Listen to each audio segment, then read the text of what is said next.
Hi guys, I thought I'd just quickly show people how to access this firmware with the Arduino IDE and change a couple of EEPROM settings such that you can, say within your software like Rapide,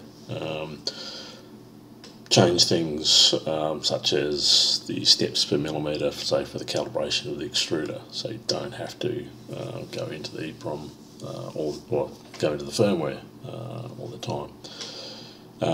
I've tried this already and it works, but I'll reset it back to what you guys are seeing at the moment, just to show. I mean, basically, I used to use Rapide because you've got good interfaces like this sort of stuff to be able to see what's going on. But up in config, firmware, EEPROM configuration, you can pull up the EEPROM settings, and you'll see in there things that things like steps per millimetre, and the one we're interested in for the extruder is this E. But as you can see here, everything's 0. So basically, at the moment, this interface is not allowed to talk to what the settings are. So to do that, this is where we need this downloaded firmware, and jump into changing some settings in that. So what you'll need to do to interpret that bit of firmware and understand it is using the Arduino IDE. That can be found at this site, which I'll put a link under the downloads. Arduino IDE. There's two versions, 1.06 and a beta 1.58. Use the 1.06. I've tried the 1.58 because I do use that for other things, but for this board it doesn't seem to like talking to it properly. So this is the stable version, if you like, and this is the beta version. So download this version here for whichever operating system you've got.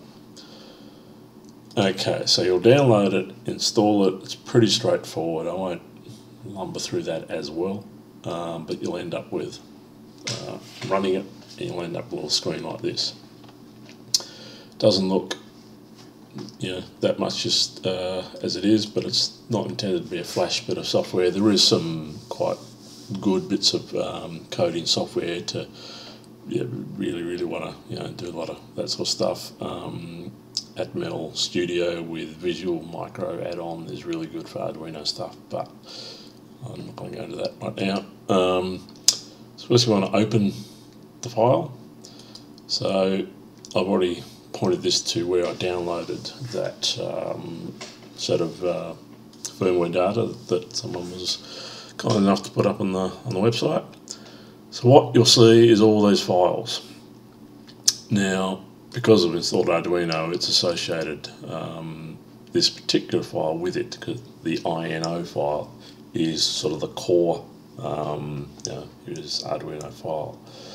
These additional H and CPP files are basically libraries that have a whole lot of standard or slightly modified parameters to be able to run the whole Arduino project. This is a very complex number of sub-libraries and things. Normal everyday Arduino project may not have any at all, or only one or two. So jumping in, double click on that, you'll open up another box. I'll just expand that. Oops, sorry about that. I just clicked the wrong button. I'll open that again. Okay, right button this time. So this is the base level piece of firmware code, the Marlin INO. As you can see, there's not a lot in there. This code is good in the fact that it has a lot of links going to source and explanation of a whole bunch of things, as you'll see as you go through stuff. For those not too familiar with the Arduino IDE, some very basics. This greyed out stuff here is comments, and this darker stuff here is the code itself. Now, comments are generated, right, type comments in, but signifying comments is use of either this starting a comment block with a slash and asterisk and finishing it with an asterisk and slash, or you can have single line comments with a double slash. And I'll show you what that means for this particular purpose in a minute. You also see things like commands like include configuration.h, include pins.h. This is how these other pieces up here, all these libraries and things are called. And you might call that one and then that calls another one and so on and so forth. All we need to be worried about with right now is the configuration H file. So I'll open that one just by clicking on that one there. You'll see here's a bit more meat to it, so to speak.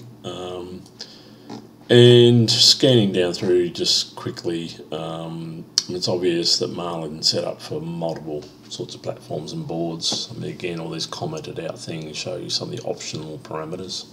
So for example, define motherboard 80. You go back up here, 80 equals Roomba, which is the board we've got on the Rapide Lite. So on and so forth. Number of extruders, 1. You've got one of these multiple extruders, dual extruders coming in, that's going to become 2, and so on and so forth. What type of power supply, what type of thermistor, these are the options, and it's sort of set in the value. But I won't dwell on all that. Maximum temperature 250 degrees. So there's a lot of stuff to play with in here that I'm new to this Marlin firmware as well, so I'm learning as I go. What I will scroll straight down to past these mechanical settings, so the physical settings of the limits and that sort of thing. It's down to this section here, additional features, EEPROM. Now you'll see a block of data here under EEPROM that is all commented out with these double slashes. But embedded in there, there's 2 lines, define EEPROM settings and define EEPROM chit chat. Now they're commented out, so they're not actually, can't be invoked. So what we do is uncomment them. That now will tell, once we recompile this and send it to the board again, or the board on the Rapide, it tells it that it can talk to the EEPROM. For now, that's all we need to do. I'm sure there's going to be a lot of bits and pieces people are going to start playing with once they get a handle on all this. I mean, like LCD screens, I guess that'll come into play once we get these little LCD, the perk that's coming. That's all I'm going to change in there for now. One thing I will note for you is back up a little bit further above the EEPROM, you'll see this line here. Define default access steps per unit. Now that's the order of these as outlined here is X, Y, Z and E, which is X, Y, Z axis and the E for extruder. So noting that the extruder is set at 165 steps per unit. So I'm assuming that steps per millimetre. But just remember that 165 for a minute, because that'll ring true when we access the EEPROM in a minute.